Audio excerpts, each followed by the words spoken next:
Hello everyone. Welcome to our channel Isc Steno. We are starting the passage at speed of 80 words per minute. Start.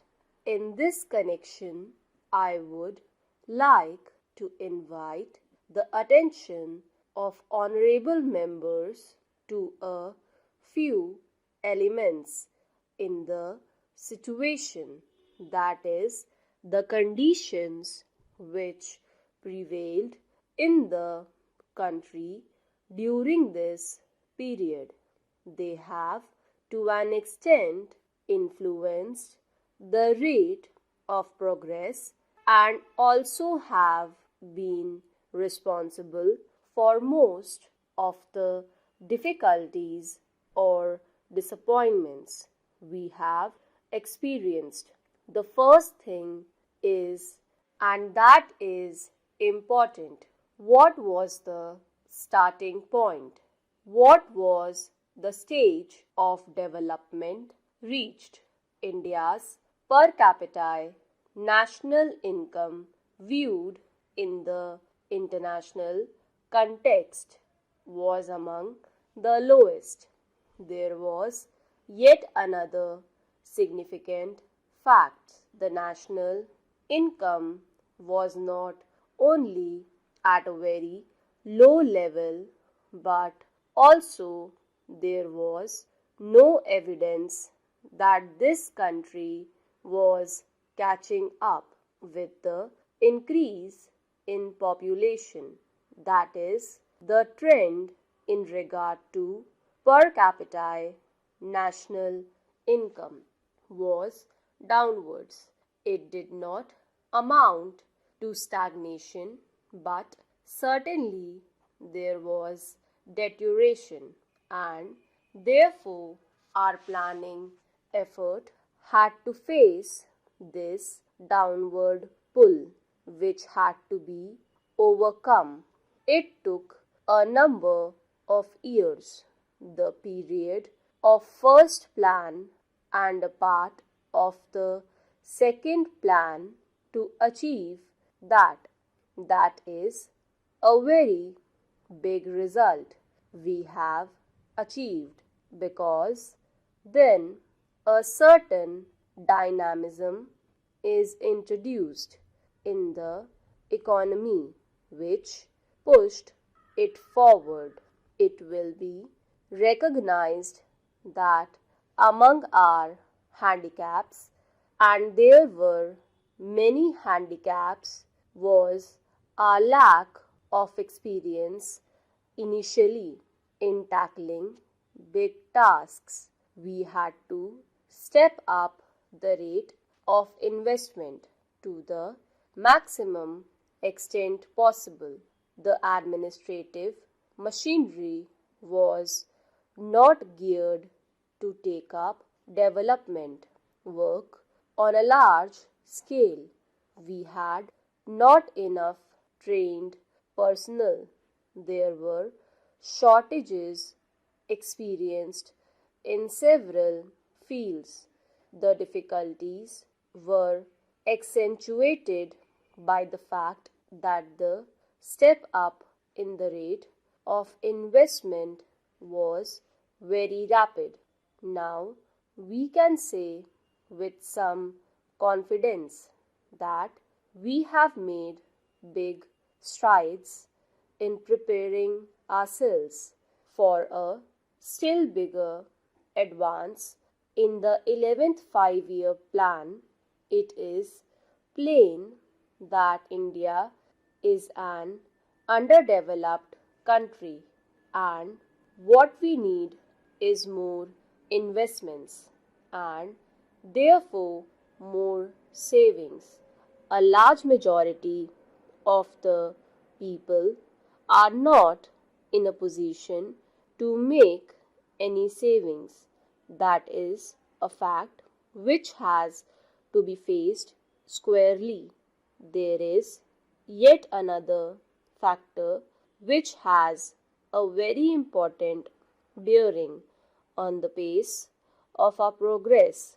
It is our democratic structure.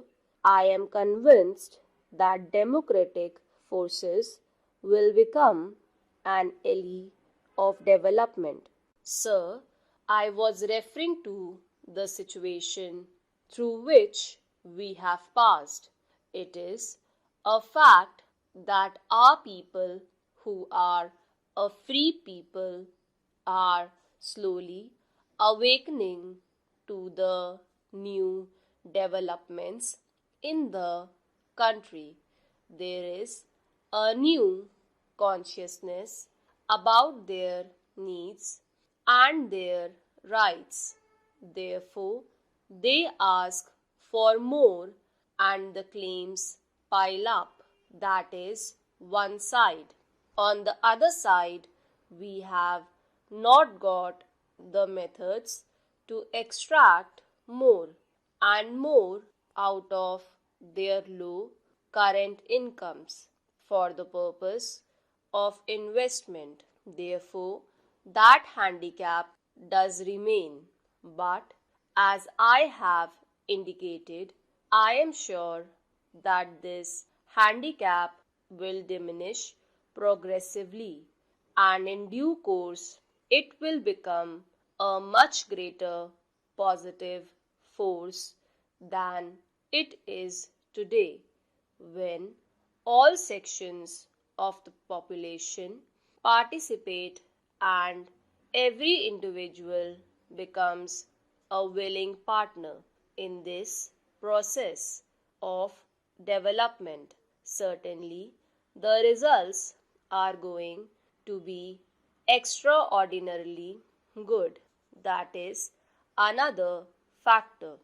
Sir, now in regard to our planning effort, we are asked as to why certain targets have not been realized and what has happened to the price level. It is to be remembered that we are operating in a mixed economy in which the scope and area of state controls and regulations over production and distribution activities are limited to the minimum necessary. I believe we have been able to reconcile these factors to a considerable extent, but we are still confronted with the problems which arise therefrom. Another factor concerns the federal structure of our state. We are supposed to formulate and execute the plan at various levels, including the center, states, and local bodies. Again, I think it is not a disadvantage, but certainly in the coordination of the various processes of planning and development, certain difficulties do arise.